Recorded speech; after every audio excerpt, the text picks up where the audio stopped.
उतां फ़क़ीर खे हिकिड़े माण्हू दावत ॾेई ऐं पंहिंजे ॻोठ वठी वियो।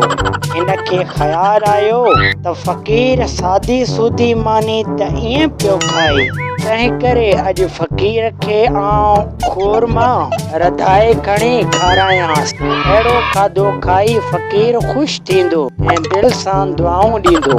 सो मानी ठाहिण खां अॻु अची दरवेश खां पुछण लॻो त दरवेश को माल खाईंदो या अव्हां लाइ क़ोरमो तयारु करे अचां। फ़क़ीर हैरान थियो ऐं सोच में पइजी वियो, छाकाणि त ख़ोरमा जो नालो अॻु ॿुधल कोन हुअसि। तंहिं करे हैरानगीअ में चयाईं त ख़ोरमा।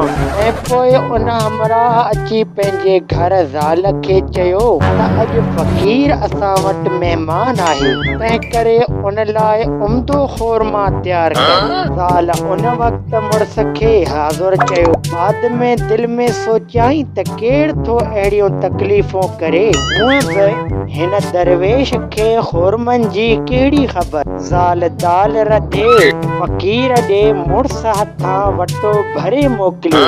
फ़क़ीर जॾहिं वटे जो ढक लाथो त दाल रधल ॾिठाई। उनखे ॾिसी फ़क़ीर उन हमराह खे चवण लॻो त हैफ़ हुजई मियां, असां वटि कोठ जे दाल, हिते वरी अची थी ख़ोरमा।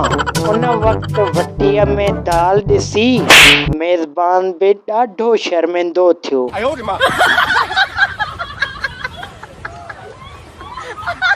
दोस्तों, जेकॾहिं असांजा वीडियो अव्हांखे पसंदि अचनि था त वीडियो खे लाइक ऐं शेयर कंदा ऐं चैनल खे सब्सक्राइब ज़रूरु कंदा। महिरबानी।